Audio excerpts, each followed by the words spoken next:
Hi, everybody. We're back. Thank you for those of you that are going to watch. We have no PRD watching right now, but most of you are going to be watching it later on. But if you happen to be watching it now, we're going to take, a deep dive into Selena the series, episodes 4 through 6. I am Pedro, your host. Follow me on 6 Instagram. through 9. 6 through 9. Sorry, go on. Yeah, 6 through 9, not 4 to 6. That is absolutely wrong. I actually went back. It should be. Sorry, I interrupted. 7 I didn't through want people 9. like, oh, not this again. Yeah, 7 to 9. My gosh. It is here. It is 7, now changed. 8, 9. 7, All right, go 8, on. 9. Sorry. The funny thing is that I was counting too. That I was like, 7, 8, 7, 8, 9. I'll make some joke about that, and I obviously even wrote it.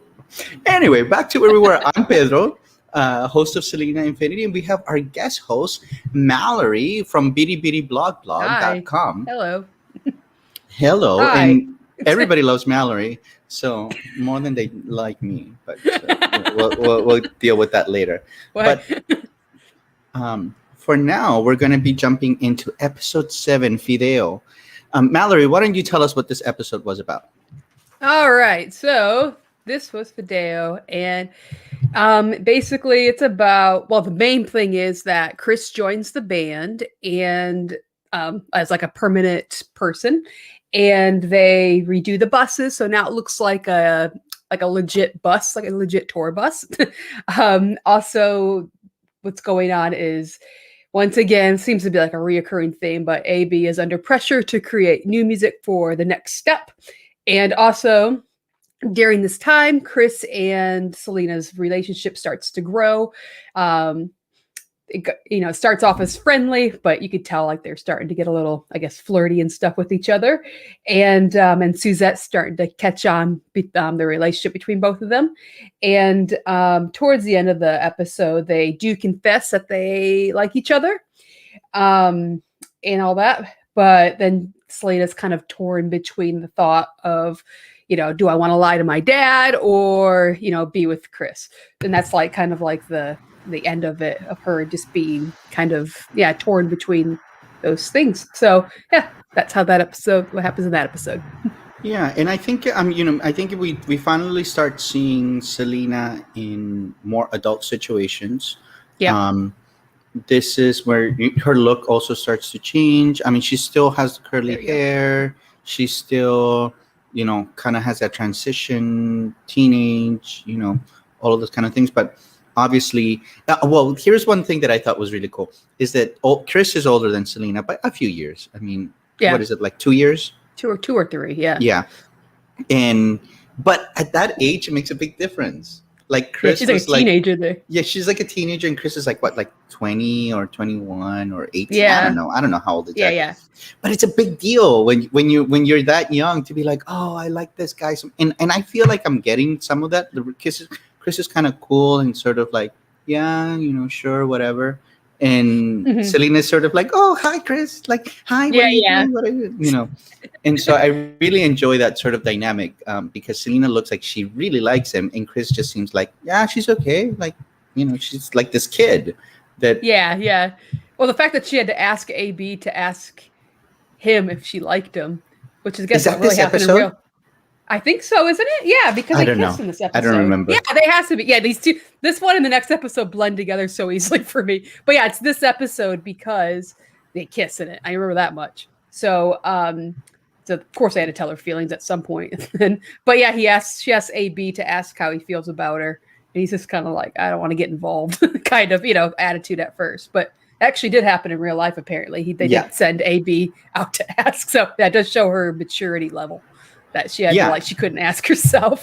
And I mean, I think that was interesting because that was totally left out in the movie, right? Like in the movie, the brother and sister are just sort of like there, but they had a fairly strong impact in the story. According, like, AB did say that he did ask Chris about it. Chris mentions it in his book that AB approached him about it, and that Chris was really like distracted by it. That was like, what are you exactly asking me? So I feel like, that was pretty cool. That was pretty accurate. This was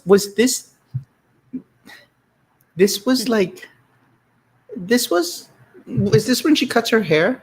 Is this that's the next episode? That's the next episode. Okay. Yeah, because she can't be with him anymore. I know. Yeah. I'm terrible. That's why Mallory has to do the. Because a lot of these, I say, they blend together, and like, luckily, I just watched these last night, so it's still fresh. So yeah, definitely is the next episode. One thing that I really enjoyed about this, so there's something really unique, and for those of you that are still on the fence about Christian and thinking that whatever about her, hello Maria, say hello. Hi. But one of the things that which it bothers me to no end, but in the beginning of the series they started out with Como la Flor, and Christian does the whole like Como la Flor, which Jennifer Lopez did too in the movie. Yep. If you watch Jennifer Lopez in the movie, this is what she does Como la Flor. Oh, I'm not on camera. Como la Flor. I can't do it. Yeah. That's not what Selena does. No. Selena does this like more like kind of like wavy, like but she doesn't actually flip her arm. And I didn't notice that until Christian did it, but they don't show it in the series. They show it just when they're showing the behind the scenes, that she actually mimics Selena's hands really well. And they don't have it framed, like, so nobody appreciates how well she did the hands. And and so there's a scene in here where they're watching flamenco dancers. Yeah. Just practicing. Yeah, and she's sort of like mimicking those kind of stuff. And they look like flamenco moves. Si una vez is this very like matador, like very like, and there's one singer, Rocío Dúrcal. Are you familiar with her by any chance, Mallory? No, I'm not. So no. She was the original singer of a couple of Selena songs, Costumbres. Okay, yep. Ya no llores más. Anyway, other songs. Selena covers several of her songs. And Chris, I don't know if you've heard the Anything for Selena's podcast. I haven't listened to it yet. No. So you should listen at the least the final episode, which is an interview with Chris, and that Chris asked Selena, like he said that he used to do this with everybody, of like, what is the one artist that you could listen to like forever if you were like in a stranded island and you could only take one CD collection? Like, what would it be? And that Selena didn't hesitate. And she said, I thought it would be like an English, like a Janet Jackson or a Paula Abdul or a Jodie Watley. And that Selena said, Rocío Dúrcal. And I was very surprised about that too, because Rocío Dúrcal is a fantastic singer. And if you see the way that she performs, Rocío Dúrcal performs, you can say, oh, that's Si una vez right there. That's where Selena got that from. Or like, that's that No Me Queda Más. Like, there's these like, and she came from Spain, and she was originally a dancer, this Rocío Dúrcal, who then ended up singing mariachi music in Mexico. And so she still has these like very strong flourishes of like flamenco dancers that Selena adopts later on. And so to me, I'm really glad that they showed that kind of thing, and I'm really glad that Christian studied her hand movements really carefully. So if you look at the behind the scenes where Christian is rehearsing Como la Flor, you see that her hand movements match what Selena used to do. And if you go back and watch Selena and Como la Flor, she doesn't do this. She doesn't twist her arms. I always picture it in my head too. Me too. Until I tried to Christian do it, and I'm all like, I can't do it. I have no coordination. But I also but YouTube that singer. I've never heard of her, so that's interesting. Very, very fantastic singer. She was a pop teen idol who then later on become kind of like a Gidget kind of character in Spain. And then moved to Mexico when she was older and sang a lot of mariachi songs that Selena later on covered. Nice. She was supposed to sing in Selena Vive. Well, that was the rumor at least. But around that time, she got cancer and died shortly thereafter. Oh, geez. But it would have been hearing Rocío Dúrcal sing one of Selena's songs, because she had a fantastic voice. I mean, that to me, that's what Selena, when you hear a Whitney Houston, an Adele, a Selena, that's what Rocío Dúrcal was. She had this presence of her voice. So you should, anybody out there, you should look her up. What else you got?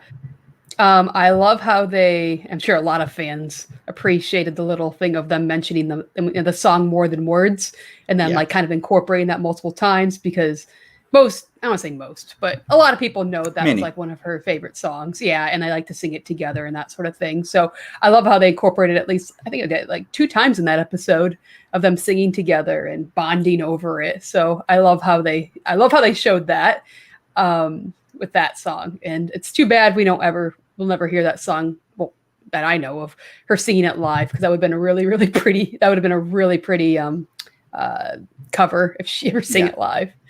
Yeah. So yeah, I love how they showed that. And also, I didn't even mention, like, with Chris in general, we haven't talked about Chris, like the character. I like Chris a lot. I like the casting for Chris. I was iffy with him at first when I saw pictures of him, not gonna lie, because I was like, oh, okay, well, whatever, I'll have to see his acting, Mm-hmm. And I think he sounds like Chris, and I think he has like a very Chris vibe.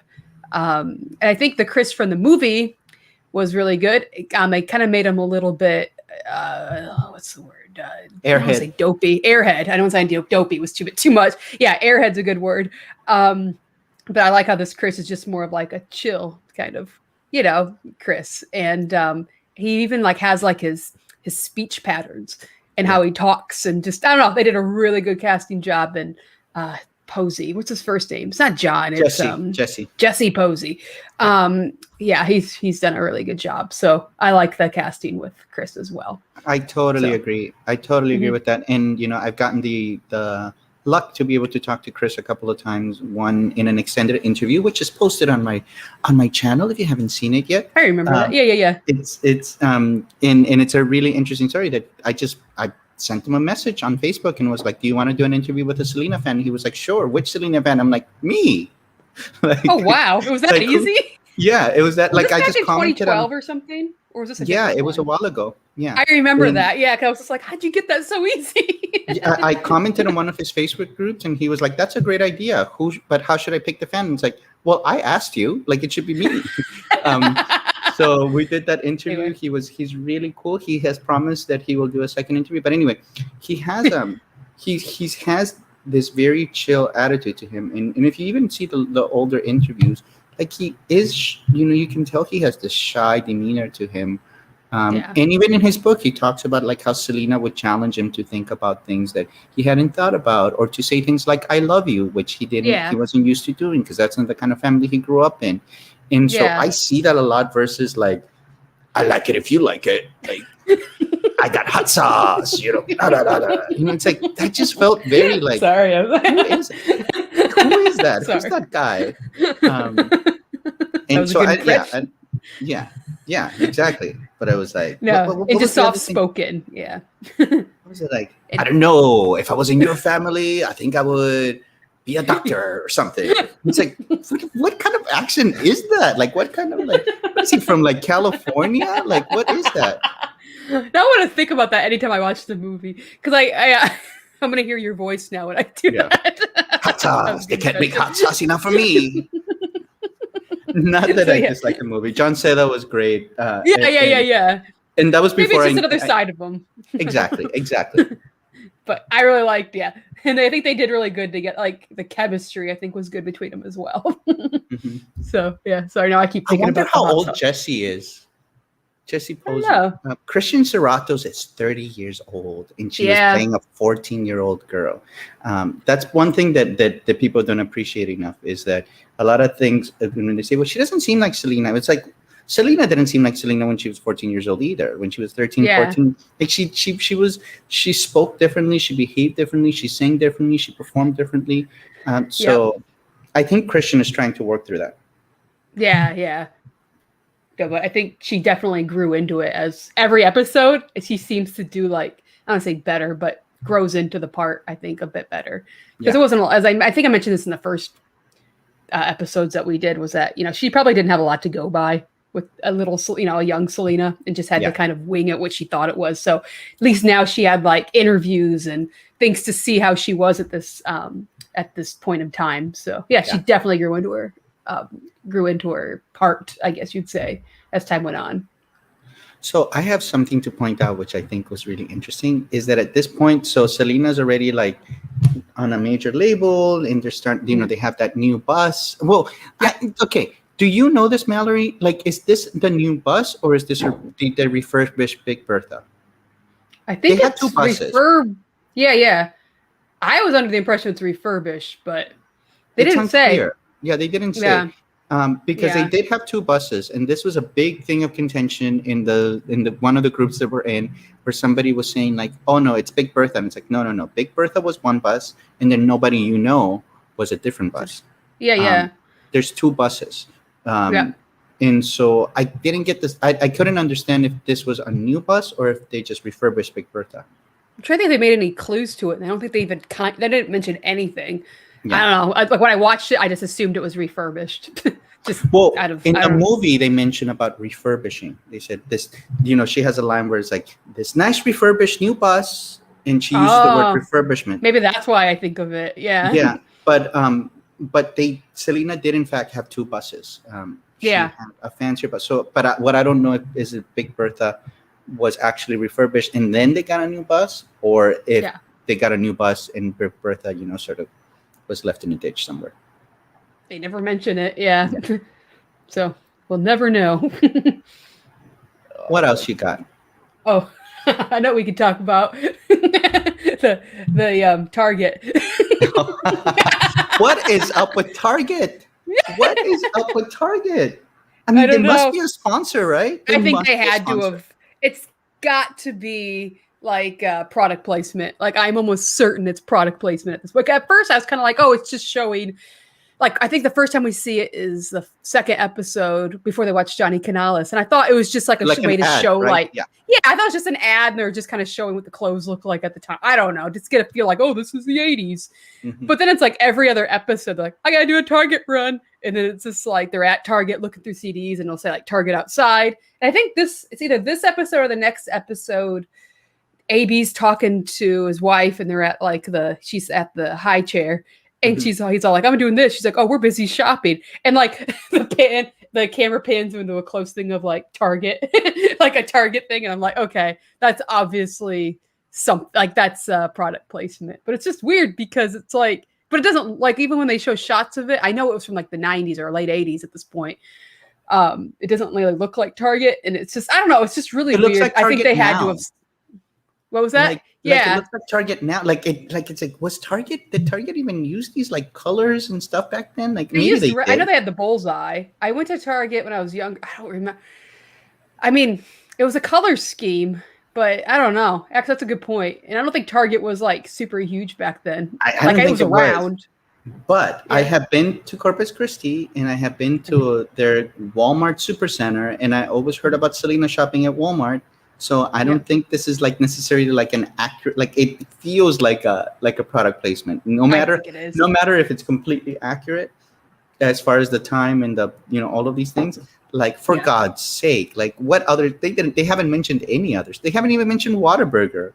That's true. So, like you could tell they're at one, but they probably can't put the logo. Yeah. Yeah. So the fact that they mentioned Target, anyway, like let's not give any more airtime to Target. Just something I noticed, and I was like, "That's weird," but I guess they sponsored it. Whatever pays the bills. One thing that I enjoyed is that Suzette had mentioned that AB got kind of what is the word she mentioned? Grouchy when he wrote songs, and there's that like he progressively gets angrier and angrier. Yeah, every episode he's always like, just stop, and and like when he's like playing in the thing and Selena and Chris are singing More Than Words, and he's just like, I think he's like ready to spaz at them. Yeah. Well, because they're a crap load of pressure. So it is. But I enjoy that, and that they are sort of like trying to point out, like, he wasn't very fun to be around. Like, and he's not fun to be around. I don't. When does the episode come up? Where is it still coming up about what's his name? Pete leaving the band. That's the last episode. Okay. Yeah. We're not there yet. Yeah, I know. That's like a big part of the last episode. But he gets meaner and meaner. Like AB's kind of mean. And I think that's a good thing. Yeah. Well, it shows like, he's human and, like capable of so much as well. But it shows that, Abraham put a whole lot of pressure on his, and his kids. And here's what I had in my notes too, because I think this is important, that AB, like Selena, Suzette playing the bass, whatever, all of that stuff. Like you can learn to do any of those things, but you can't just learn to write music. Like that's like in the first episode, it's like just write a song, and he's like, okay. It's like you got to be like, yeah, he got kind of pushed into it. It sounds like he didn't even want to do it to start with, but he did all right. I mean, now he has like awards for apparently, it. yeah. But yeah, it's a talent, like a talented, like it requires, talent, I guess, because it's a lot of math. It's a lot, like it's a different skill set than just getting up and picking up a microphone and and doing that. So kudos to AB for having that kind of skill to be able to do that. I like to sing, but I don't think I could write a song, and especially not a song that other people are supposed to like follow me on. Like maybe I can write a song in my head and I can sing it myself, but I'm not going to be able to tell other instruments what to do or things like that. Yeah. It's a lot of pressure on him. poor AB, and we'll start seeing more and more of his I guess mental breakdown as time goes on. And also, question, I think I asked you this before we started. What the episode's name, Fideo. What is Fideo? Okay, Fideo you said was a soup. What does that have to do with any of this? I'm trying to even think of like I don't know. What do you call it? A metaphor. Like, is it a metaphor for something? Maybe because, I don't know. I'm trying to think of, is there any connection? I don't know much about the soup, so. I don't know either. Like, Fideo soup is just like, it's like chicken noodle soup, but without the chicken. It's like noodle soup. It's just like chicken noodle soup. So it's but without the chicken. You can make it with chicken. I mean, I guess it can have chicken too. But it's essentially like it's a very normal staple. I'm just laughing because I'm trying to think of any far-fetched metaphor, and I can't come up with anything. What I had imagined when I had seen the track listing is that it's like, because they were all songs, like most of them were songs. Something that happened, and I thought it's like, is that a song that I haven't heard of Selena's? Like maybe it's a young song, or maybe it's a song from like the original Dinos, like when Abraham Quintanilla. Oh yeah. Something like I thought it must be a song or something. Nope. I thought maybe it was like a food they ate on the road and they were going to mention it. Yeah, that's what I thought. That's when I read that. Yeah, so I don't know. Guess we'll never know. I have to ask the writer, whoever that was. Yeah. What the hell was with that? I don't know. So that's my question. No idea what that was about. Well, and in this episode too is when we start seeing Suzette being against Selena and Chris being together, which I think is kind of pivotal. And we'll see. Chris mentions that Suzette was not happy with, in his book, Suzette was not happy with Selena and him being together. I don't think anybody in the family was happy, and I don't think it had anything to like. That's so typical for Latino families, where the baby of the group is sort of like, you can't do everything that we were allowed to do. Like if I'm the baby of my family and like there's so many things, be like, but you let like them go out like all the time. It's like, no, but that's different. It's like, they were home since they were like 3 years old alone. Yeah. And like, I'm like 15 and you don't trust me to stay home alone. Like, and I was not growing up in a music entertainment industry or anything like that. So I think that's typical, that it's sort of like your family just is overprotective. So I think it's good that they showed that with Suzette, at least at this point, her being like overprotective. Yeah. And she was too scared to like lose everything and all of that. I guess when your whole life has been around touring and music, and then something happens where it's like might be taken away, for some reason. She probably had reason to be a bit, angry and I guess spying on them and such. So yeah, I understand where she's coming from for sure. Oh, you got something. Here's an interesting comment from Wisteria, which I completely agree with, that she is saying that a lot of Selena fans currently grew up with the Selena movie, and so it blurs the lines between Jennifer Lopez and Selena the person. It is. And so a lot of people have been commenting this. It's like, it's weird to see somebody else's Selena. It's like for a lot of them, it's because that was Selena. Like Jennifer Lopez and Selena. A lot of people say, oh, did she look so much alike? Like, no, they didn't. No, they didn't look alike. They didn't. No. It's perfectly fine. Jennifer Lopez didn't wear the right costume sometimes. Jennifer Lopez didn't have the right hairs. Jennifer Lopez definitely did not have the right hair. Or even the right songs at some point. Like they're singing like Baila esta cumbia, at the beginning of that fair scene, and she's got like the Astrodome like backing tracks of like when Selena was like husky and had this magnificent voice. Selena didn't have that kind of voice during those times, and Baila Esta Cumbia was kind of like a little ditty, like yeah. She was very like, her voice, she sang it completely different back then. She sang it completely different, and so yeah, a lot of people were really uncomfortable. And so I really appreciate about the series is, when Chris and Selena met, she had that frizzy, curly hair. She wasn't this, beautiful raven. In the movie, Jennifer Lopez looked. I think that's the most beautiful that Jennifer Lopez looks in the movie, is she has this like beautiful cut, and they're like in the bus, and she's so sophisticated, and it's like, who wouldn't fall in love with her? But that's not what she looked like. That's not what Selena looked like in real life at that point. Yep. And like, even when I started watching the series, I kind of like, you had to like recalibrate your brain almost to think, this isn't the movie. That's not, J-Lo, blah, blah. It's like, you just you got to separate it. Like, they're two different ways of storytelling, I guess you would say. And so it's just like, people need to, like, I know we're comparing it once in a while when we're talking, which is, it's hard not to. But like, you just have to separate them, and then also separate Selena from both of those. Yeah. But yeah, just think about it as something completely different. So it's my best advice to give on this. And another way to look at it is saying, like, how many versions of Elvis have there been? People that have played him, and so how many versions of Princess Diana, of Marilyn Monroe, of all of these people that are famous? If we're lucky, we will get to see many wonderful actresses like Jennifer Lopez and Christian Serratos give their interpretation of Selena, the way that many great actresses and actors have given interpretations of famous figures during. How many Abraham Lincolns? Like, I'm not comparing Selena to Abraham Lincoln, but like, how many interpretations have there been? And if you look at one movie to another, they're completely different. These were real people, but they have, these actors are going to bring a certain different quality about them. And so when we're fortunate enough that Selena's taking on this status where more people are interested in her story, and so that means that more people are going to have different interpretations. And that's okay, and that makes us lucky. That doesn't make it unlucky. If there was one interpretation and Jennifer Lopez was it, that's not good for Selena either. Because that's not who Selena was. Selena was not Jennifer Lopez. Exactly. So we need to see more and more people play, their interpretation of it. Yep. Maybe we'll get another series or movie in like 20 to 25 years. Chris's one. I want to see Chris's. Oh, yeah. I do too. So let's cross our fingers something changes amongst them. All right. Shall we move on to episode 8? Yes. What do you got? It's called Gold Rush. And this starts off with, one second, let me read through my notes real quick. I get this one mixed up with the last episode. Okay, so it starts off with Ven Conmigo. They find out it hits gold, which means there's been 50,000 units sold. And so that's a really big deal for them.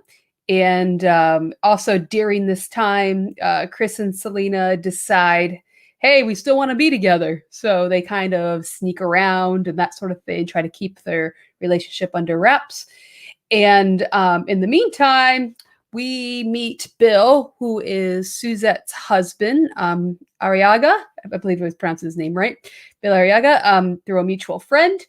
And during this time, there's also the battle continues between them getting the English album, because now they're saying, oh, we've sold, 50,000, at least. And they're saying now is a good time to maybe do the English album for the next album. And so once again, it's like a battle between Jose Behar, and Mr. Quintanilla. So, but yeah, a lot of it's just around Chris and Selena and sneaking around and such. Yeah, and so I know you got to go to Corpus and visit the museum. Did you get to meet Billy? Yes, I did. He was like the only person I didn't get to meet, like Suzette or Mr. Quintanilla. I've gone there twice and they weren't there both times. But Bill was there because I think he works like the merchandise area, but he was also kind of like showing me around because I mentioned, I came from Australia. And so he stopped and talked to me and also recommended places to eat. But he was really nice. And he was super nice. And we also met, I'll go on a tangent, but Brian Redmore, who was Selena's producer. Is that what it would be? Producer? Music producer? Whatever. He did a lot of her records and he worked with her like in the recording studio since she was like young. anyway, met both of them, and that was a really cool experience, which maybe I'll share another time. But anyway, I met him. He's really nice. He's really cool. And I met him both times I was there. I got to meet him as well, and he is really nice, really sweet, really like. So I really appreciated that he's in the series because he is a big part of Q Productions. He gives people tours. He's kind of always there. I know several friends that live in Texas who go to the museum several times, and they always talk about how Billy is just the sweetest, nicest guy, and that's how they portrayed him as well. Yeah. And he's really handsome. He's very handsome. He is. I don't remember if he looks like this guy or not, but this guy's handsome and sweet. Like, that's good enough for me. Yeah, exactly. Like, that's how they portray him. No, but I mean, that's how he really was. So I he was so nice, and he made my my times there like really cool. And I was like, well, I didn't get to meet Suzette or Mr. Q or anything, but I got to meet Suzette's husband. That's pretty cool, I guess. I'll tell you, maybe I'll make a video about this, but the first time that I went to Q Productions, Mr. and Mrs. Quintanilla were there. Or like I was waiting there for I went in during the lunch break, and they walk in and they sit like at the two desks that are nearest like where now is the entrance. Like I walked in through like the main entrance, like you used to walk in through there, but now you walk in through the side. The side. And they walked in, and Mrs. Quintanilla was just sitting there and stuff, and Mr. Quintanilla was just like yelling on the phone to a photographer, like it was like watching the movie live. You get to like see it firsthand. That's cool. That I was like, oh my God, like this. And then, because I was talking to I had a whole conversation with Mrs. Quintanilla, and it was really nice. And it was really beautiful. And I'll share in a video in particular, because it's a really neat story. And then Mr. Quintanilla gets off the phone, and his brother, not Isaac, the other one, Eddie. Henry? Eddie. Not Henry. Yeah, Eddie. Sorry, Eddie and it was something. But like he's like, okay, here, meet this fan. He comes from Hawaii, and he turns to me. He's like, "Hi, what can I do for you?" And I was like, nothing, sir. But you got the full experience, though. Like you got the. He's like, sorry, I'm very upset right now. Thank you for coming. Like it was just like, okay, goodbye. But at least wasn't mad at you or whatever. No, he's got him at a bad time. He's very passionate. He's very expressive about it. That's funny. Things. That'd be something I'd be telling forever. Yeah, that's hilarious. I should make a. I like it by Dad. Shut everyone up. Oh yeah, I know. This is where she cuts her hair. There's one part that I really don't like. That it's one of those things that is like, oh, I hate it, but I'm gonna go on the side of like the critics of the series. She cuts her hair, and Suzette and Mrs. Quintanilla are trying to tell her, like, no, it looks nice, it's so great. And then Mr. Quintanilla in the series goes like, I like it. Like just kind of blurts it out. And then everybody shuts up, and they're like, oh, if he likes it, then it's all okay. And it's sort of like, it made me go like, ugh. Okay, so what Mrs. Quintanilla, what Selena or Suzette thought didn't matter. It's just that he likes it, and so therefore no. Anyway, I'm usually not the kind of person that sort of like is looking at it with that kind of lens, but it is one of those scenes that feels like, listen, like it's her damn hair. Like she can do whatever she wants with it. Like at that point, she was how old? What'd you say? 20, probably 20, almost 20. Wait, hold on. That was 91. Yeah, she's 20. Yeah, going on 21. Yeah, she can cut her hair if she wants to. But I did like that they even featured that cut. It was like only like for like a scene or two. Yeah. But like she had it for such a short time that I think she started wearing wigs. Well, or the like, and she used to wear a lot of those ponytail kind of stuff, and like I think as soon as she could, she would start slicking it back and just pretending that it was longer. Yep. Or extensions and things like that. So, but it was a really big deal because this is when she stopped dyeing her hair. And she, because all we've seen up to now, and it always surprised me how many people there were how many people don't know, but it's like up until then, her hair changed, like it seemed like every month. Yep. But like this marks a difference in up until then too, her style was a little tomboyish, like, the big jackets and like the suits, like she used to wear these kind of suits and, she and it's when she starts wearing like a little bit more feminine, a little bit softer. in her hair becomes a lot more soft. In an interview, she talks about it's like, oh no, I love long hair because it's very feminine. It's like, excuse me, what about like your entire like time when you had all kinds of hair? Most of Come your on, life. Selena. Yeah. But yeah, I guess that's when she started. Yeah, I think good point. I didn't think about how that's like the only time where it's like the last time we see like her with short hair, and we never get to see the bob though. So they skipped that whole thing. I love that. That was my favorite haircut of hers. That was such a cute cut on her. I know. Agree. She looked really pretty. Jennifer Lopez did a great job with that. Yeah. Like she looked. That's also, I think, one of my favorite looks of Jennifer Lopez. Like she looks very pretty. She looks very in the movie. She looks very good. Yeah, I agree. She. I think Christian didn't look good with a bob. I don't know. But I was so excited that they featured that shortcut. But yeah, skip bob. That's all right.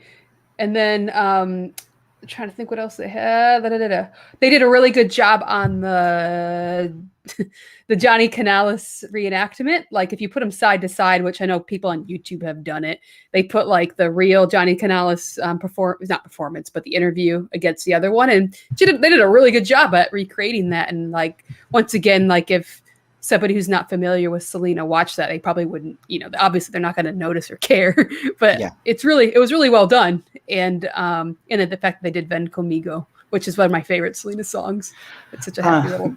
Me too. I'm really surprised they didn't do the skirt though, the black little skirt that she wore. Yeah, that's true. Yeah. I don't know why they didn't. Yeah, I don't know either. Because I don't know why. I honestly don't know why. Like, why would that seems easier to have put her in a skirt than to recreate the pants. But yeah, that's a good point. Yeah, who knows? And I love that joking part, like they did before they got on onto the stage, where they're like, "Let's move out of here" or whatever. Like, because I remember seeing those outfits, and I remember thinking like, Selena looks really cute in her outfit. Everybody else looks ridiculous. Like the guys look, and poor Suzette. Like Suzette does. Yeah. I did not think she looked good in that, but Selena looks great. Like of course she does. Yeah, they looked kind of silly, and they're all kind of making fun of it. They're like, who else dresses like this? And it's like, true that like who does dress like that?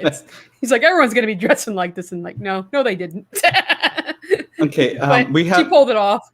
Oh, sorry. Miguel thinks that we did see the bob, but that it was a wig that didn't look good. But talking about things that didn't look good, I hated. There was when she. So okay, one of the things that I really disliked was the car shopping. So she goes and she does buy a car around that time, but she buys a black Mitsubishi, which is a nice sports car. She didn't get the red Porsche. That comes later. That involves Chris. But so I don't know why they just pick the regular car. But that doesn't bother me as much as they're driving and there's no air going through their hair. Like there's no there's nothing. Bad green screen. You mentioned this before, where it feels like the green screen is getting worse and worse as the episodes go. And this is like, to me, one of the worst. It's like they didn't even bother to put a fan on them. Like they just sit there in the car and pretend you're driving. Like that's all. No, that was like my least favorite green screen shot, because it's so obvious, and it's just even like the outlines them and everything. Oh my gosh, it's just bad. But this is the episode 2 where we get to see her going into Jose Bejar's office, and they're kind of arguing about the English album. Right? I think it is, because I'm like, because they're like, oh, we sold this many, and he's all like, but you got to sell a minimum of like 1 million to do well in the English album. So this is the part. They do argue in this one. And she's starting to get mad at him. Yeah, and I like that. I mean, she's starting to become more involved in her career. We're starting to see, whereas she just kind of was like a bystander for most of the time. She's really coming into her own, really taking. I honestly didn't know until this series how important that English album was. I know they talked about it. They said, oh yeah, she's always had this dream, but I didn't know how difficult it was for them to get it. That in the movie, that's my complaint now is that they like make it seem like she magically gets this album. She sings Bitty Bitty Bom Bom and No Me Queda Más, and then the record executives are there and like, is she ready? I'm like, she's ready. We'll get her on all the shows. And it sort of seems like, oh, here's the record company that recognizes Selena as a huge star, and so she's moved on. When in reality, they had to fight really, really hard to get that recognition. Yeah, even before like they even got signed up to a record company, they wouldn't even sign up to them unless they knew they were getting that English album. Mm-hmm. So yeah, good point. There was that I forgot what episode, but it was much earlier. But that episode with the album cover, the first album cover, where they say like, oh, we're trying to go for exotic, and and Abraham yells like, what exactly is so exotic about Corpus Christi? And that's true. Yeah. And we always saw that Selena was an all-American girl. She was born in Texas. She grew up, if she wasn't Selena Quintanilla-Perez, she would have been like, some teacher or really wonderful, bright, perky person. Nobody would have ever, seen her as anything more than an American girl. But because she happened to sing in Spanish, she was given this particularly different treatment. That's good. Yeah. How hard she had to fight to be able to be seen as American in her own home. Yeah. That's a good point. Making me think. Yeah. And this one we also see the reenactment of the Buenos Amigos song, which I know a lot of people don't like this song. I love this song. I think it's my favorite song. Who doesn't like this song? Oh my gosh, go to like Selena groups. So people don't like it because they think he has like a weak voice and stuff. And I'm like, it sounds good together. There's people who complain. And but I think vocally, it's my favorite song of her of all time. It's not my favorite song of hers, but vocally, like in her technique and how she sings, is my favorite. Yeah. Because it's like kind of raspy in some places and things. And I think the video reenactment was actually pretty good, minus like they forgot to put her in like the second outfit. Dress. Yeah. But who cares? But I think they did pretty good in regards to like the look of it, and even like the frizzy hair on the lady with the flute and things like that. Yeah, it's the same. Yes. So, I agree. So that's me playing the flute, by the way. But they did a really good job, and I'm glad they even featured that song because once again, I don't think it's outside of like the major fandom. It's not like even though they hit number one, it's still not like a super well-known song that I know. Maybe it is bigger than I thought, but when I think of Selena, I don't usually think of that song as being like a huge song. Maybe I'm wrong though. Well, but it isn't. I think of Como Florence stuff. Alvaro Torres, he was a well-known singer, and he chose Selena to do that duet with. Yeah. Like he reached out to her, and unlike the Barrio Boys, where it seemed like the record company put them together. Yeah. Alvaro Torres had heard of Selena, had heard her voice, and thought that she would be. And what I thought was really cool about the video, the reenactment, as well as in real life, was that we see a grown-up, beautiful Selena. That she was gorgeous, beautiful, had this voice. Her voice had now changed. It had kind of settled into this, what we came to know as Selena. That's true. Yeah. And I love the way that they sound together. Like he does have a very tender. But he's supposed to be like the dopey guy who's like in love with her, and she's not. I can see that happening. I can see him falling in love with her, and her being like, "Sorry, I just want to be your friend." I buy it. But there's a lot of I was surprised. I always thought people loved this song, and I was like, "What?" But I mean, this is like Selena group, so who knows? But like, listen, those of you online. If you don't like the song, you have a problem with me, because I thought I could have played Alvaro Torres in that series. I could have 100%. If I had a part, I would have been Alvaro Torres. Oh man, missed your opportunity. Again, looked over again. But I love that they had that song. They didn't really like add. I guess it didn't add way too much to the story, but it was kind of cool to see them be like, "Wow, we're on a real music, video set." So it was a big deal for them. So that was cool. I liked that. And I think that's it with all the things I enjoyed in this one.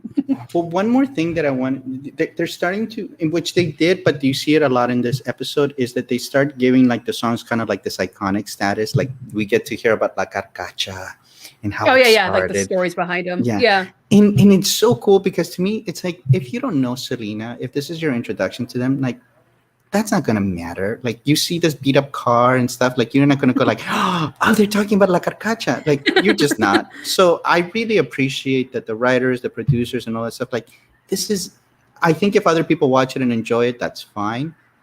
But it really is not meant for, like, it's really for fans to just kind of go like, oh, they're going to talk about, like, the same way that then the things like when you see the Astrodome scene, you're like, oh my God, they're going to talk about the like, look at the Astrodome, or like, oh, you know, as Tito did, that he said like, oh, they're going to do the Christina reenactment. Like, people who aren't Selena fans are not going to care about it. Like, they just aren't, because like, they are going to do it. Yeah. Supposedly, there's well, on the IMDb. Oh, yeah, because Christina's in it, or not, or actress playing her. So why wouldn't they? Yeah, but like that, those aren't like, it's like for us. Yeah, it's cool for us. I don't think anybody's gonna like. And so when I see reviews on the internet when they're like, "Oh, this was underwhelming," it's like, no, like, this is a huge deal for Selena fans to see these looks and stuff recreated. But, and like little tiny story, like it just little. Just like, that Christina interview was like not like some huge thing in her career, but like, you know, hardcore fans know about that moment, and they're not going to appreciate it like some random person. Like, I had a lot of friends ask me things like, friends who know Selena who are just like, oh, should I watch this series? I'm like, you can.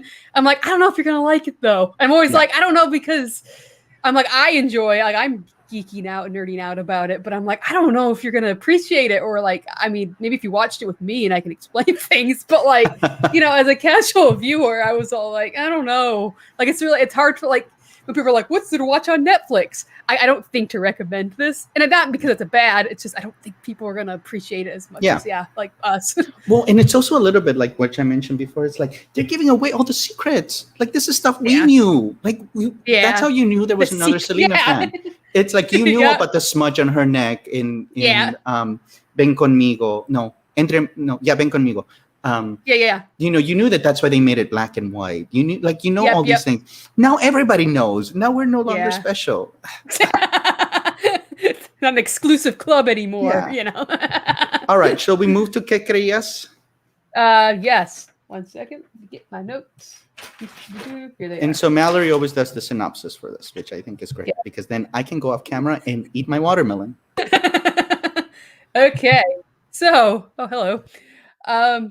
Basically, the plot of this one is Suzette finds out about Selena and Chris and that they've been going behind their backs. And we also find out about Pete's his solo career that's about to happen. And so he has to tell AB and Mr. Q and so on. And we're also, it's still continuing on with Selena trying to hide the relationship with Chris from her family. And it creates a lot of tension because, you know, you're in a tiny bus and you're around your family all the time. And you got to pretend, you're not dating. And also they, at the beginning of the episode, Selena has a bit of an altercation with not the fans, but like the audience gets a little rough and somebody touches her inappropriately. So her mom's a little bit worried about her. So they decide, hey, maybe it's time to have a bodyguard or more security with her. And so she gets her bodyguard. And also this is the episode where we unfortunately meet Yolanda, because they need someone to run the fan club. And so that's basically the plots of that one. Oh, hello. Sorry. Finish your watermelon. All right. All right, I'm swallowing now. That's okay. It's really interesting that about the punching. So there's something that I noticed that I'm pretty sure you didn't notice, because I didn't notice it the first 2 times, and I only caught it because I had to rewind. Yeah. But the director for this episode 9, during the fighting, and then when Suzette and Selena start fighting, because Chris goes up and like checks in on her, which I thought that was such a lovely moment. Yeah. That he's just kind of like, which seems very much like Chris, that is just sort of like watching from the back and just being like, I just want to make sure everything's okay. But they're using an unsteady cam, like a handheld cam, like they The are. Office, Yeah. like one like of those. You're in it, It feels like you're in it. It's a lot more like Law and Order SVU or something like that, like more real. Yeah. All of the other scenes, except for when they fight on the bus, with Chris and all that stuff, they're using steady shots, and so that feels a lot more like sitcom-y, yeah, kind of stuff. Whereas the moving camera, like kind of stuff, feels like feels a more lot more raw. real. Yeah, more raw. Yeah. And so I know I really, really like that scene between Suzette and Selena, where you see that anger of Suzette and that Selena, like, just not having anywhere to turn to, like having no support. And I think I like it better because the director wasn't the regular director; it was a different director. It wasn't Hiromi, whatever. Shima. Yeah, something like that. yeah. They start using more, and to me, this feels more disconcerting. It feels a little bit more like that. That's not a technique that they're gonna use in like children's shows or like exactly. or stuff like that. Like they use this in more adult situations. And so I think they're starting to show like, listen, like this is real stuff. Like this is when Selena really starts like having issues. And in part 2, it feels really heavy. That trailer feels really heavy. Like it's a bit confronting. You're just like, I mean, you know what's going to happen, but it seems so more gritty this time around. It does. It feels. It transfers feels like from. Yeah, it's going to be a tough watch. I think once it gets towards like the last probably 2 episodes or 3. So I'm hoping that like, to me, episode 9 felt a lot more grown up. I love that little fight that Selena and Chris have in the what I think is a Whataburger. Yeah. They don't actually say it, but we're just assuming it's Whataburger. It's Whataburger. Yep. But that you see a more adult Selena because according to Chris's book, like she was stubborn. Like she was very stubborn. She was and there were many times when she was on the receiving end of her, being upset or angry. And to me, that was like, I saw this. I could imagine Selena just sort of being like, "Are you kidding me? Like, are you kidding me right now? Like, I don't have time for this. Like, I'm dealing with my dad and my sister and my brother. Like, the last thing I need is for you to be questioning our love."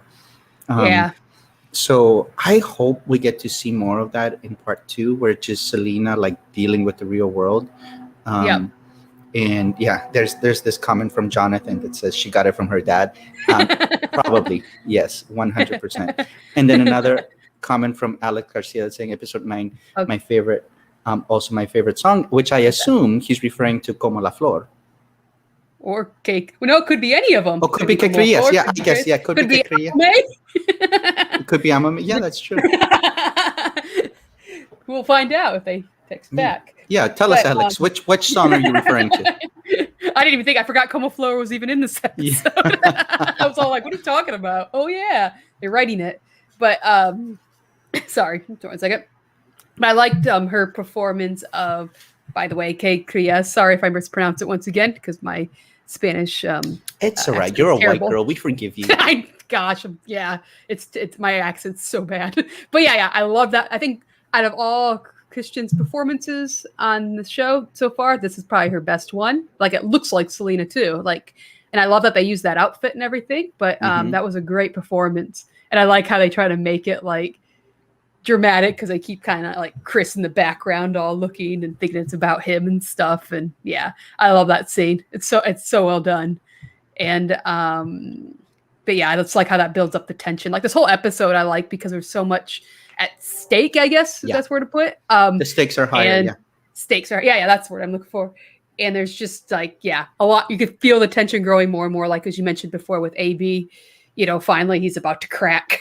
And you can definitely feel it, especially once Pete makes that announcement. So poor Pete too about that. Like, I mean, he did end up going solo for, spoiler alert, because in the movie they show him at the Astrodome scene. He was he had left the band by that point. They actually don't show him leaving the band at all in the movie.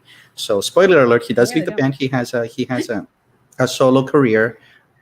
So by the time that Amor Prohibido comes out, he's already left the band. And trying to start his solo career, but it didn't go very far because Selena gets murdered shortly thereafter, and I think that she just sucks up all the air out of the room. Anything that anybody wants to focus on and concentrate on is Selena. I mean, she was like that before she died, so after she died, like it was nobody wanted to talk about anybody else.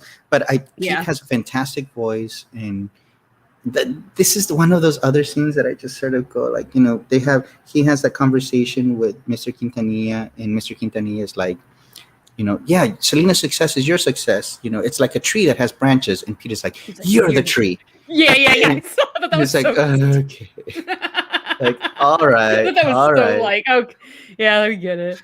But it's like, but the thing is, it's not like I was like reading some things from fans, or that Rolling Stone article that I won't mention. Was talking about. I won't talk about it, but there's a mention where there's there's a part where somebody tweets about like, oh, Mr. Quintanilla tried to make it about him. It's like, he didn't write the series. Like, he didn't write this, and I doubt he was even that. I know, like, I don't think he was barely involved in it, for what I'm gathering. Like, he didn't even watch it until like 3 days after it was released on Netflix. And I don't even know if he watched the whole thing. Like, he wasn't really involved. So just so people know, he's in his 80s. He's like 83, 84, 82. Right? Like, okay, like, he's not going to be sitting there writing a Netflix series. It just isn't. People kept thinking it like was up to, like, I'm just reading like these stupid comments on Twitter or whatever, and it was in that article, and people thought he was thinking about him. I'm like, he was barely, Suzette was involved, but I don't think she was like day to day involved. It was probably more of just, this is me assuming, I don't want to like just say I'm right on this, but like, I think it was just more of just flying things, okaying things through them. It's not like she was on the set and saying like, no, that's not what my family did, and blah, blah, blah. So I don't know. I wish people would stop just saying like, oh, they're, the family made it about him or whatever. But it's like, it was basically the writers. The writers chose to do that. Yeah. And I did think that line was kind of silly. Not silly, but a little bit over. I don't know what the word I'm looking for. Yeah, I'll agree with you. Comment. Look at that comment. I love that comment. Thank you, Miguel. I think my impersonation of Mr. Quintanilla is very good. I agree. If anybody hasn't watched my video about Mr. Quintanilla almost suing me, you have to watch it, because it's kind of funny, and I like to imitate, like, you can write back to Corpus Christi, but after that you're fired. That's right, I can make my own way. Hear me? Fired. And anyway, that was pretty good. I watched that movie so many times. I know. But the like, I think that's just okay. The Como la Flor, like, from the writing, AB had mentioned many years ago that it was in the shower. I don't know if they consulted with him and he told them, or if these writers just do their homework so well. But they do their homework. Like, they're good. They're good at what they do. But what I really enjoyed was Pete and AB in the back of the bus teaching the song to Selena, and she's saying like, oh, this is a pretty sad song, like, because she was always pitch perfect as far as the intentions of the songs from when she was a little girl. And this not being her regular language, and she asked, what does marchito mean? What is marchito? It's like, oh, like it will. Like, oh, okay. And that she's in her head, painting that picture of how she's going to do it. There's one, I'm going to do a video about this because I think it's so beautiful. When Selena recorded Como la Flor, she doesn't use vibrato until the very last note. Pero ay, como me duele. But if you listen to the other parts, it's like, como la flor, con tanto amor. It's true. She doesn't use vibrato, and I think she does it because it sounds more pain. Like, like, oh, rather than pretty. And so she was spot on the way that she would, reflect these things. I wish they had even shown more about that, but I really love that scene where Pete is trying to teach her the notes, because she sings it wrong. Like, in the series, she sings it, and Pete corrects her. It's like, no, con tanto amor. And she's like, oh, okay. It just asked you what it meant. you know, like, what does this mean? So show that she's still trying to learn Spanish. What do you think about the whole fight? The whole, how they did that last scene? I really liked that. I thought them sitting in the diner was kind of weird. And them like going like, hey, what are you doing today? Oh, whoa, that's Selena. I thought that was kind of not like that added nothing. I think if they just had if they just showed them on the bus and then coming out and fighting, perfectly fine. But I thought but them with those people in the restaurant was, I don't know. It was just really weird. And it didn't fit, I think, the rest of the feeling of the show. But that's just me. It was a little bit odd. Like it felt more like movie, like because they don't introduce a lot of new characters very easily. Like even just like momentary characters. So I do think that it was a little bit of a different, than other things felt. I agree with Jonathan that like the Como la Flor playing at the end. Yeah. Like was like away. Like oh, like this He's is just sad. staring like yeah, he looks like a puppy, like left on the side of the road. Like, oh my God, Chris, like make another, because in the movie he was very much like, yeah, I could like fine. Like he was gonna fight him. Like he was like, oh, that's true. Yeah, and he got off and he's just like, yeah, good point. That's right. I can make my own way. Like, yeah. And in this, it's sort of like, like, I felt so bad for him. So I agree with Tito that it felt like in the movie, it felt like more intense. This felt a little bit more calmer, but I felt a lot more of the real sadness that like in the situation that they were in, which was like, this was a family moment. Like this was not like this was a real family moment. And what could Selena have done at that moment? Like left the bus, run away, which she eventually does, obviously. But like just all of this, like I thought, yeah.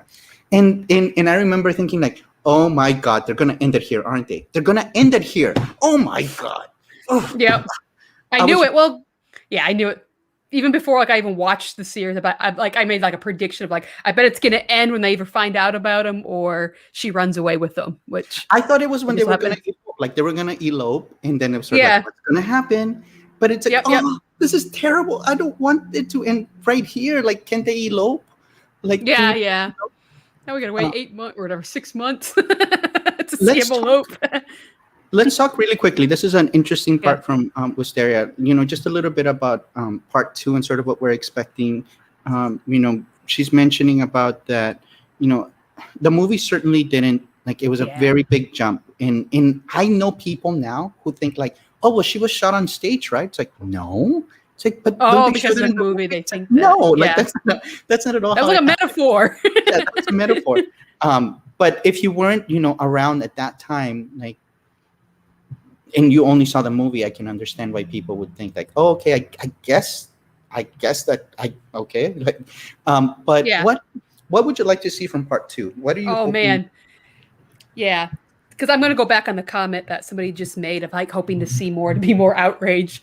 The thing I really, really want to see, and this is kind of sad, like other than like, well, I guess I'm going to put it this way, I want to see them like go deeper into like Yolanda and Selena's relationship and to show that, Yolanda was a nut and, seeing like the shrine in her house and seeing like the length she went to keep Selena to herself and how obsessed she was. I mean, if you like, buying the gun, returning the gun, buying the gun. And then like the fact that in her last, the fact that she lured her in with the fake rape, so she would bring her to the hospital, I think is like the lowest of lows of lowest things you can possibly do. Like ripped up her clothes and everything. Yeah. And, to get her alone because she's like, oh, it's a lady thing and I don't want Chris to be there. And that's how she got her alone. And it went from there. And like the fact that, Selena caught on like at the, hospital, like, okay, she's lying, or the nurse, they had that interview with the nurse and she's like, is she really, did she really get, sexually assaulted? And she's just like, and so I really want to see like them play that out. Like, as sad as that sounds, but a lot of people don't know like the lengths Yolanda went. It wasn't just like embezzling and her being a bad manager. Like she was insane. And like, I hope they do go deep into that obsession because they said like, you don't see that in the movie. The movie's just like, what do they even bring up? I think she's just embezzling. That's all they really talk about. The ring. They kind of talk about the ring and just sort of for that manipulation. But no, I agree. To me, is that I actually also hope that they show how close Yolanda was to Selena. Because to me, that will really show the betrayal. Like it wasn't just a disgruntled employee.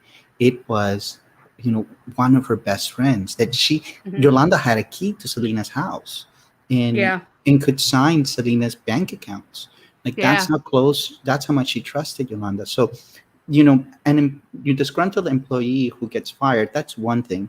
But somebody who, has such close and intimate connections to her, to then turn around and shoot her, and then to not offer any help, to not offer any remorse to this day, offer no remorse like that. I really do hope that they show Yolanda for the monster that she is. Same here. So I agree. As sad and the other part, not in relation to Yolanda, but seeing Selena as a businesswoman, like she enrolled in, even her father until recently didn't even know that she was enrolled in college. This was a lot of people don't know that. Yeah, and enrolled in college, was a business major, wanted to do more business. The boutiques were about fashion, but they were also about the business that she liked business. She liked the idea of business, and this was something on her own. So I hope they show more about that. Yeah, and she wanted to do it right. It wasn't just like how some celebrities just put their names on things and then sell it, like she was like involved, like really involved with like running it. And I don't even know if she had an accountant or anything, because like there's those pictures of her like doing like that last picture from like March 30th, like going through all the stuff and handling like the taxes and things like that. She did so much on her own. And I don't know, just to see that part of her, like how much she did herself. And also I wouldn't mind seeing Martin Gomez make an appearance, because I love Martin Gomez. And I just like, and just like the clash him and Yolanda had, because he saw it from the start. He was like, and I think that's why he quit too, was over Yolanda. So so I would like to see like them clash at least once, but who knows? Maybe I'm asking too much. I do like this comment from Miguel that says, they hope that, which is kind of what I was trying to say, is like, it wasn't like some stranger that all of a sudden comes and kills Selena. It's like, this was one of her best friends that they took into their everyday life. She was a bridesmaid for Suzette's wedding. I wonder if they're going to add that in. I haven't seen her in any of the pictures, but she was in the family. And Suzette mentions this, that she says, I can't even look at my wedding pictures because there's Yolanda in all of these pictures. Sorry, Tito. I misunderstood. He was saying that he believes that Selena's secret was an insult to Selena, since they made up so many. Like, yes, I definitely agree about that. I definitely agree about that. And for those of you that don't like the series, perfectly fine. I mean, we're not. I always had a love-hate relationship with the movie. Because I really appreciated the movie was made and that it made her so many fans, but I really disliked some aspects about, that people thought, oh, Selena really looked like Jennifer Lopez, or Selena really laughed like Jennifer Lopez, or Jennifer Lopez really no, she didn't. And Jennifer Lopez did a fantastic job during the performance scene. She really did her homework and all of these things. But just like Christian is doing, she was an actress, and each actor is going to still bring a lot of their own personality in. There was absolutely nothing wrong with what Jennifer Lopez did. She brought a lot of essence and a lot of the love of why people love Selena. She sparked life. And so with that, I'm going to have this final question, which came in a little bit earlier from Wisteria, which I think is really interesting. I don't know if you're going to have an answer, but here, let me pull it up. She wants to know, if there was a Chris series, who would we want to play Selena? I don't have like an actress in mind, because I don't know. I can't think of anybody, but I think it would be great. Man, that's a good question. I'm really trying to think of an actress, because you hear people saying like, "Oh, Demi Lovato." I'm like, no, I don't see her being like a dramatic actress. No offense to her. I'd like maybe somebody who's like who does like like, what do you call it, like Broadway and stuff, like who can sing, dance, act, everything. I like to see somebody like that, even like a complete unknown, like not complete unknown, but maybe somebody who's just not known in television and stuff. But I think there's a lot of people who could do that sort of thing within like the world of, I guess I don't want to say Broadway, but those kind of actors, like theater, theater actors kind of things. Like I'd like to see something like that, like an unknown with that, kind of like, and then go from there. But I can't think of anybody famous I can't think of anybody who would have the skills to do it that's famous. Because you got to be really good. And thank you for those of you who are providing the comments. So I personally would like to see somebody that looks nothing like Selena. I mean, not like, but I mean, a lot of people like to mention, Selena lookalikes and all these things. I like that Christian doesn't look like Selena, because right now we still have the problem where a lot of people think Jennifer Lopez is essentially Selena. She's not. Selena didn't look like Jennifer Lopez. Jennifer Lopez didn't look like Selena. They didn't act alike. They had similar body proportions, but even the body proportions were not exactly the same. If you look at the costumes, they wore them differently. They have different body proportions, and I just sort of really dislike when actors become better known than the subject matter than they're portraying. And so I would kind of enjoy somebody who would give an essence of Selena, but the people aren't so fixated on like, well, she didn't have like the way she smiles is not exactly the way Selena smiled, or the way she wore this dress wasn't exactly how Selena wore it. It's like her hair wasn't exactly like that. It's all right. But definitely like just a good actress, a really good actress. I think here is Jennifer Lopez. Here is Christian to me. Selena somewhere in the middle. The real Selena is somewhere in the middle. I don't think either of them are off or exactly the same. I think that they were fantastic actors, and I don't think Jennifer Lopez has done anything as good as Selena. She was fantastic in that. She was really, really good. I love Jennifer Lopez because of Selena. And I'm hoping that Christian will have similar success. Yeah, me too. He did a very good job, and I think as that goes on, it's going to get better and better on with her. So just by going by the trailer, definitely get into like more dramatic scenes and stuff. So I'm excited. It starts at 5 p.m. tomorrow for me. So that's like 28 hours. Are you sure? Are you sure? Is it at midnight Australia? Okay. It's May 4th. Okay. So right now it's the 5th of May right now in Australia. Sorry. 3rd of May. Sorry. The date's backwards here. Sorry. So it's the 3rd of May. Tomorrow's the 4th. Now we're in like a time difference, obviously, and it's always released at midnight, California time. It's 5 p.m. my time. Okay, so all right. I Googled it, like, so if somebody wants to correct me, go ahead. It sounds good. Midnight, the 4th, on Netflix is, 5 p.m. the 4th for me. So we do the math, everybody. For those of you who are looking for other people to talk, if you're a fan of the series, we have a Facebook group that we moderate. We'll put the link below somewhere, and you can go talk. We have about 15,000 Selena fans, Selena series and Selena fans. It's a very positive environment. Selena groups can be not so positive sometimes. Selena fans are very possessive about Selena, which is understandable. But that group is all about constructive criticism or appreciation, and absolutely nobody's allowed to be mean or negative towards other people, including the actors in the series. Everybody's doing a job the same way that we would not do that to a Broadway performer as telling to the face. We have some cast members and Mr. Quintanilla, who's a member, so we don't allow negativity. You can always disagree and have negative things to say, as long as you say it in a respectful way. And the same thing that we're asking for those of you in the comments. We enjoy your comments. We have 16 people watching right now. Lots of comments. Thank you so much. Oh, look, it says it's a great group. Best one on Facebook. Aw, that's good. We agree. We think it's great. But not everybody loves the series. Not everybody gets into Christian. You don't have to. Yeah. You don't have to in order to be able to want to talk about it and appreciate it. We didn't like everything about it either. Yeah. And certainly there's certain things about Christian's performance that sort of leave me like, oh, I wish he had done this differently, or I don't know if I believe this. But I thought the same thing about Jennifer Lopez. Like, I got to be honest. I thought the same thing about her. So, let's give it some time. All right.